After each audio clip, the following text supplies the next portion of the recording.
रामकृष्ण हरी. मराठी अर्थासहित श्री ज्ञानेश्वरी वाचन. अध्याय 15वा. सार्थ श्री ज्ञानेश्वरी. अध्याय 15वा. पुरुषोत्तम योग. भाग 1. आता हृदय हे आपुले, चौफाळून या भले, वरी बैसू उपाऊले श्री गुरुची. ऐक्य भावाची अंजुळी, सर्वेंद्रिय कुंगमुळी, भरून या पुष्पांजुळी अर्ध्यू देवो. अनन्योदके धुवट, वासनाचे तन्निष्ठ, ते लगालेसे अबोट चंदनाचे. प्रेमाचे निभांगारे, निर्वाळूनी नूपुरे, लेवऊ सुकुमारे पदेतिये. घणावली आवडी, अव्यभिचारे चोखडी, तिये घालू जोडी आंघोळिया. आनंदा मोद बहुळ, सात्विकाचे मुकुळ, ते उमलले अष्टदळ ठेवू वरी. तेथे अहम हा धूप जाळू, नाहम तेजे ओवाळू, सामरस्ये पोटाळू निरंतर. माझी तनु आणि प्राण, या दोन्ही पाऊ आले श्रीचरण. करू भोग मोक्ष लिंबलोण पायातया, या गुरुचरण सेवा, हो पात्र तया दैवा.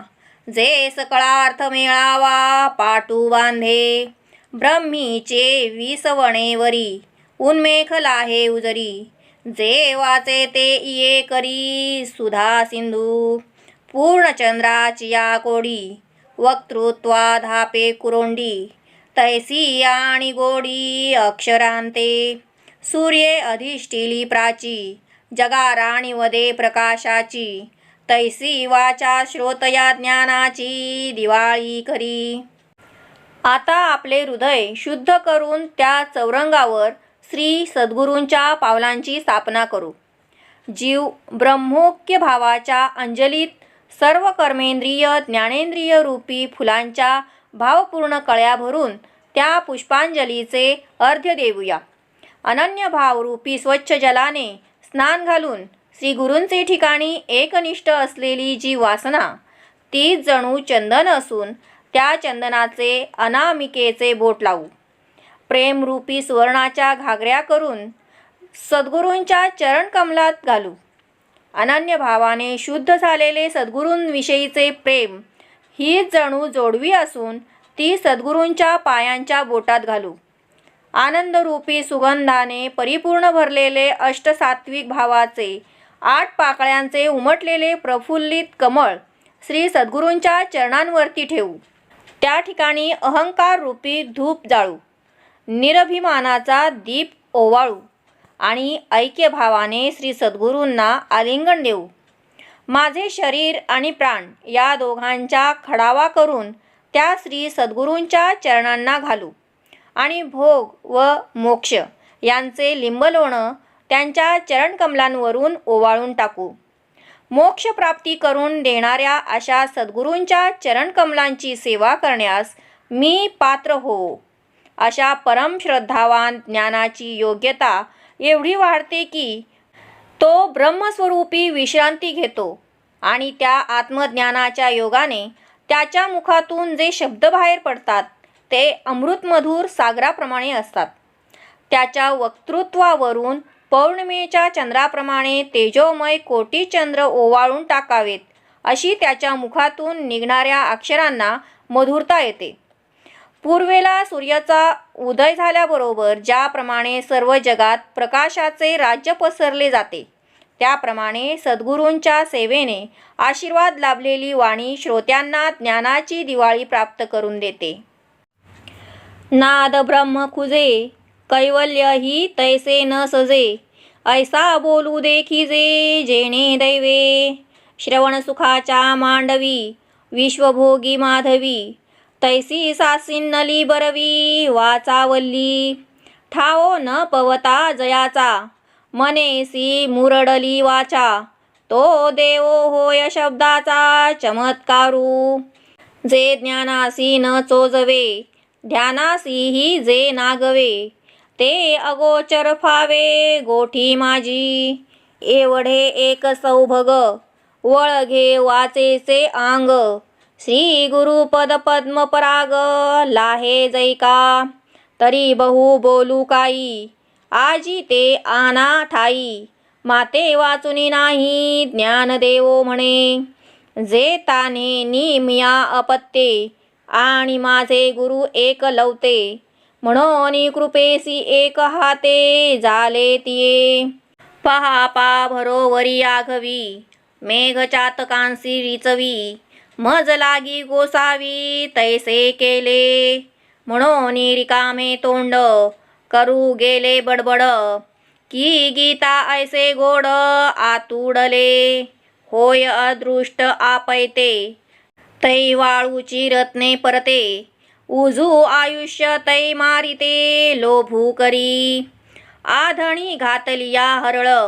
होती अमृताचे तांदूळ, जरी भुकेची राखे वेळ, श्री जगन्नाथू तया परी श्री गुरु, करीती जै अंगीकारू, तै होऊनी ठाके संसारू, मोक्षमय आघवा, पहा पा काही नारायणे, तया पांडवाचे उणे, की जे चीना पुराणे विश्ववंदे. त्यांच्या वाणीसमोर नादब्रह्म देखील फिके पडते. तसेच मोक्ष सुख देखील सद्गुरू सेवारूप दैवयोगाने प्राप्त होते. श्रवण सुखाच्या मांडवाखाली सारे जग वसंत ऋतूचा आनंद घेत असते. अशी वाणीरूपी वेल बहरास येत असते. ज्या ब्रह्माचे वर्णन करताना वेद देखील नेती नेती म्हणून मौनावले, ते ब्रह्म त्याच्या शब्दांमध्ये सहज प्रत्यक्ष होते. हे आश्चर्य नाही का? जे ज्ञानाला कळू शकत नाही, जे ध्यानालाही भेटू शकत नाही, ते ज्ञान व ध्यानाला अविषय असलेले ब्रह्म त्याच्या शब्दांमधून सहजपणे प्रगट होते. ज्यावेळी सद्गुरू चरणरूपी कमलांच्या सुगंधांची प्राप्ती होते, त्यावेळी एवढे परम सौभाग्य वाणीच्या स्वरूपाचा आश्रय करून राहतात. तरी आता मी काय अधिक सांगू? आज ते परमभाग्य माझ्याच ठिकाणी प्रगट झाले आहे असे दिसते.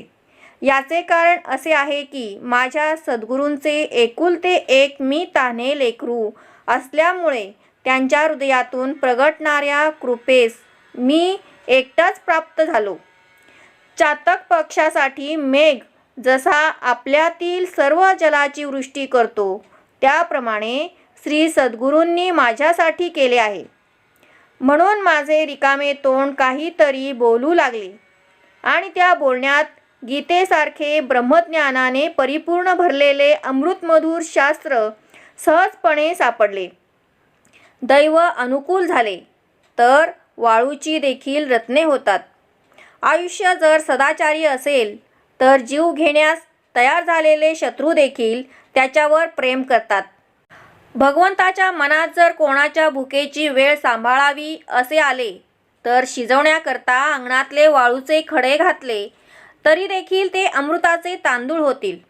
त्याप्रमाणे सद्गुरूंनी कोणाचा अंगीकार केला तर त्याचा संपूर्ण संसार मोक्षरूप म्हणजे आनंदरूप होतो. पांडवांच्या चरित्रामध्ये काही उणिवा असून देखील श्रीकृष्णाने ती वैगुण्ये त्यांच्या कथेस पुराणांची योग्यता आणून ती सर्व जगताला वंद्य करून ठेवली नाही का?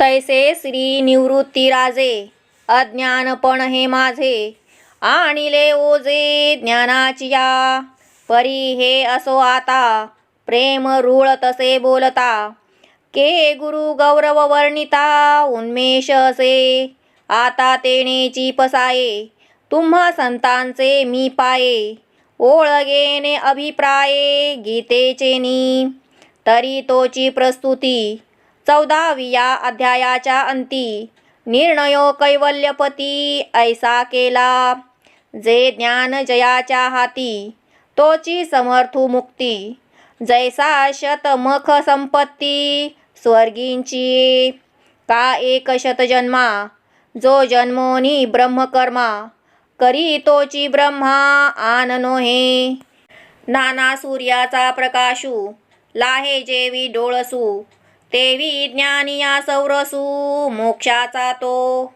तरी तया ज्ञाना लागी कवणापा योग्यता अंगी, हे पाहता जगी देखिला एकू. जे पाताळीचे निरान दावी लकीर अंजन, परी हो आवे लोचन पायाळाचे. तैसे मोक्ष देईल ज्ञान एथ कीर नाही आन, परी तेची थारे ऐसे मन शुद्ध होवावे. तरी विरक्ती वाचूनी कही ज्ञानासी तगणेची नाही, हे विचारून ठाई ठेविले देवे. आता विरक्तीची कवण परी जे येऊनी मनातेवरी, हे सर्वज्ञे श्रीहरी देखिले असे. जे विषे रांधिली रस योये, जै जेवणारा ठाऊवी होये. तै तो ताटची सांडूनी जाये जया परी. तैसी संसारा या समजता जाणीजे जै अनित्यता, तै वैराग्य दवडिता पाठी लागे. त्याप्रमाणे सद्गुरू निवृत्तीनाथांनी माझे अज्ञानपण ज्ञानाच्या योग्यतेला आणून ठेवले. मी अज्ञानी असताना मला ज्ञानी केले. परंतु अशा बोलण्याने फक्त प्रेम अधिकच वाढत असते. शिवाय सद्गुरूंचा गुणगौरव वर्णन करण्याची माझ्याकडे प्रतिभा आहे तरी कोठे. तेव्हा त्या सद्गुरूंच्या कृपाप्रसादाने आणि तुम्हा संतांच्या चरणांच्या दर्शनाने गीतेचा अर्थ सांगत आहे. तर येथपर्यंत कथा सांगण्यात आली आहे की 14व्या अध्यायाच्या शेवटी मोक्षदाते भगवान श्रीकृष्ण यांनी असा निर्णय केला की ज्याप्रमाणे 100 यज्ञ केले की स्वर्गाचे ऐश्वर्य प्राप्त होते, इंद्रपद मिळते, त्याप्रमाणे ज्याला आत्मज्ञान झाले आहे तोच मला प्राप्त करण्यास समर्थ होतो. अथवा जो 100 जन्म ब्रह्मकर्म करीत करीत घालवितो तोच निश्चितपणे ब्रह्मदेवाचे पद प्राप्त करतो. किंवा डोळस माणसाला जसा सूर्यप्रकाशाचा उपयोग होतो त्याप्रमाणे आत्मज्ञानी माणसासच मोक्षप्राप्तीचा आनंद मिळतो. तरी ते आत्मज्ञान प्राप्त करण्यासाठी कोणाच्या अंगात पात्रता आहे याचा विचार करून पाहिले असता जगात तोच एक योग्य अधिकारी दिसून येतो. ज्याप्रमाणे भूमीच्या आतमध्ये असलेले द्रव्य डोळ्यांत अंजन घातले असता दृष्टीस पडते, परंतु ते अंजन घालण्यासाठी पायाळू माणूस असावे लागते.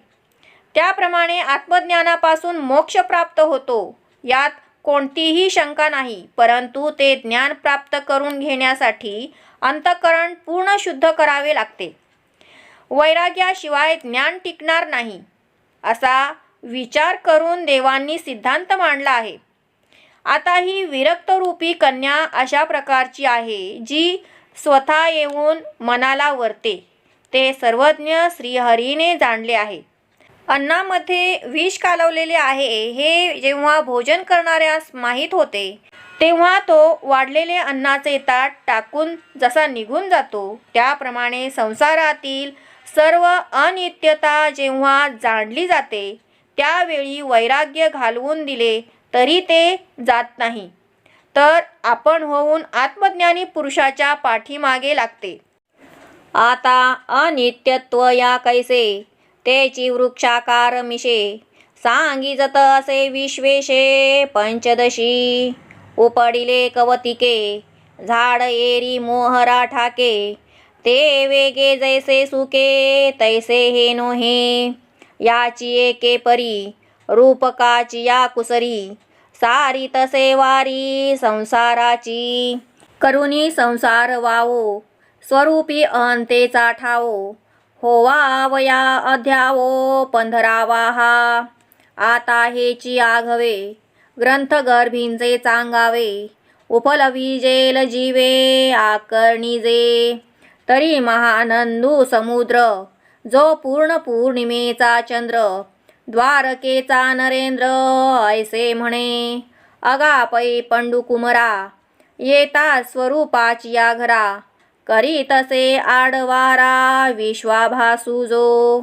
तो हा जगडंबरू नोहे येथ संसारू, हा जाणीजे महातरू थांबला असे.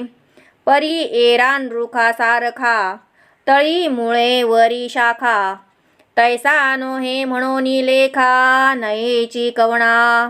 आगी का कुऱ्हाडी, होय रिगावा जरी बुडी, तरी हो का भलते एवढी, वरी चील वाढी. जे तुटली या मुळापासी, उलांडेल का शाखांसी, परी तैसी गोठी कायसी, हा सोपा नव्हे. अर्जुना हे कवतिक, सांगता असे अलौकिक, जे वाढी अधोमुख रुखायया. जैसा भानू उंची नेणोके, रश्मी जाळ तळी फांके, संसार हे कावरुखे झाड तैसे. आता या संसाराचे अनित्यत्व कशा प्रकारे आहे याचे या 15व्या अध्यायात श्रीकृष्णाने वृक्षाची उपमा देऊन वर्णन केले आहे. सहज उन्मळून पडलेले झाड बुडवर व शेंडाखाली असे जेव्हा असते, तेव्हा ते जसे लवकर वाळून जाते, तसे हे संसाररूपी झाड वर मूळ आणि खाली शाखा असे जरी असले तरी ते लवकर सुकून जाणारे नाही, हे मात्र लक्षात ठेव.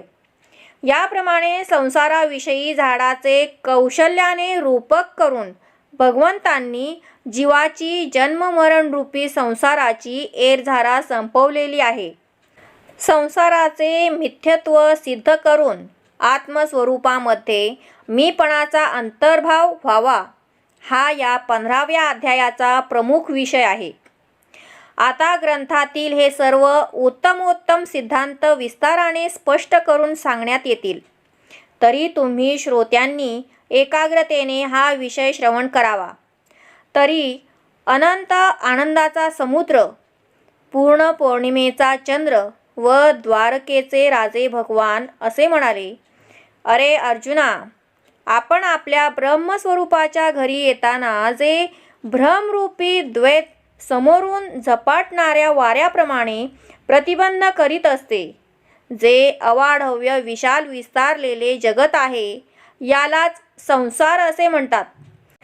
या विवेचनात हा संसार नसून सर्व बाजूंनी बळावलेला मोठा वृक्ष आहे असे जाण.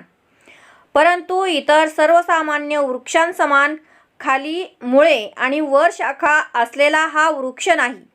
हा अलौकिक असा वृक्ष आहे, म्हणून याचे कोणाला वर्णन करता येत नाही. या वृक्षाच्या बुडाशी कुऱ्हाडीचे कितीही घाव घातले अथवा मुळाशी अग्नी प्रज्वलित केला तरी हा वृक्ष नाश न पावता वाढतच जातो. सर्वसामान्य झाडे मुळाशी तोडली असता फांद्यांसह उन्मळून पडतात, परंतु तशी या संसार वृक्षाची गोष्ट नाही, कारण हा वृक्ष तोडण्यास सोपा नाही. अर्जुना, हा वृक्ष अलौकिक असून याचे आश्चर्य असे आहे की याची वाढ खालच्या बाजूस आहे. ज्याप्रमाणे सूर्य आकाशात किती उंच आहे हे सांगता येत नाही, पण सूर्याच्या किरणांचा समुदाय खाली पसरलेला असतो. त्याप्रमाणे हे संसाररूपी झाड वर मूळ आणि खाली शाखा पसरलेल्या असल्यामुळे विचित्र असे आहे. आणि आथी नाथी तितुके, रुधले असे येणेची एके, कल्पांतीचेनी उदके, व्योम जैसे कारवीच्या अस्तमानी, अंधारोनी कोंदे रजनी, तैसाची हा गगनी मांडला असे. यया फळ ना चुंबिता, फुल ना तुरंबिता, जे काही पंडुसुता ते रुखुची हा. हा ऊर्ध्व मूळ आहे, परी उन्मुळी या नोही, येणेची हा होये शाडवळुगा. आणि ऊर्ध्व मूळ ऐसे निगदिले कीर असे, परी आधीही असोसे मुळे यया. प्रबळला चौमेरी, पिंपळा का वडाची या परी, जे पारंबियान माझारी, डहाळी या सती. तेवीची गा धनंजया, संसार तरुयया, अधीची आथी खांदिया, हेही नाही. तरी ऊर्ध्वाहीकडे शाखांचे मांदोडे, दिसताती अपाडे सासिन्नले. जाले गगनची पालविये, का वारा मांडला रुखाचे नियाये, नाना अवस्थात्रये उदयलासे ऐसा हा एकू विश्वाकार विटंकू उदयाला जाण रुखू ऊर्ध्वमूळू आता ऊर्ध्व या कवण येथे मूळ ते की लक्षण का अधोमुखपण शाखा कैसिया अथवा द्रुमायया अधिजिया मूळिया तिया कोण कैसिया ऊर्ध्व शाखा आणि अश्वत्थु हा ऐसी प्रसिद्धी कायसी आत्मविद विलासी निर्णयो केला हे आगवेची बरवे तुझिये प्रतीतीसी फावे तैसेनी सांगो सोलिवे विन्यासे गा. या विश्वामध्ये जेवढ्या म्हणून वस्तू आहेत तेवढ्या सर्व या वृक्षाने व्यापून टाकलेल्या आहेत. ज्याप्रमाणे कल्पांताच्या वेळी पाण्याने सर्व आकाश व्यापून टाकले जाते, सूर्य अस्ताला गेला की रात्र जशी गर्द अंधाराने भरून जाते, त्याप्रमाणे हा वृक्ष सर्व गगनात भरलेला आहे. अर्जुना, या संसार वृक्षाचे फळ खाण्याकरिता पाहू लागलो तर याला फळच नाही, वास घेण्यासाठी फूलही नाही. जे काही आहे तो हा सर्व वृक्षच आहे. या वृक्षाचे मूळ वर आहे, परंतु हा उपटून पडलेला नाही. या वृक्षाचे मूळ परब्रह्म आहे, त्यामुळे हा संसार वृक्ष सदैव ताजा टवटवीत आहे. या वृक्षाचे मूळ वर आहे असे जरी म्हटले आहे तरी देखील याला पुष्कळ मुळे आहेत. भराभर वाढणाऱ्या गवताप्रमाणे तसाच पिंपळाप्रमाणे किंवा वडाच्या वृक्षाप्रमाणे हा संसार वृक्ष आहे. कारण याच्या पारंब्यांच्या आत भरपूर डहाळ्या आहेत. त्याप्रमाणे अर्जुना, या वृक्षास खालीच फांद्या आहेत असाही प्रकार नाही. तरी याला वरही अनेक फांद्या असून त्या विस्तार पावलेल्या आहेत. या विशाल वृक्षाचा विस्तार होण्यास संपूर्ण आकाश आश्रयभूत असून सर्व वारा या वृक्षाच्या सामर्थ्याने वाहतो.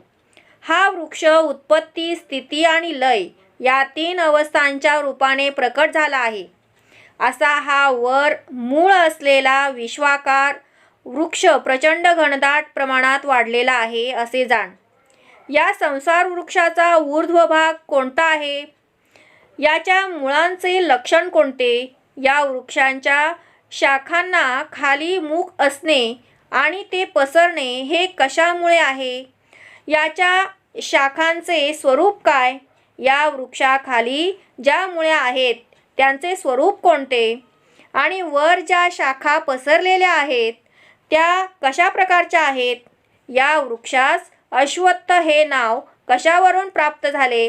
तसेच आत्मज्ञानी पुरुषांनी याचा काय निर्णय केला आहे? या सर्व गोष्टी तुला उत्तम प्रकारे अनुभवास येतील असे स्पष्ट करून सांगत आहे.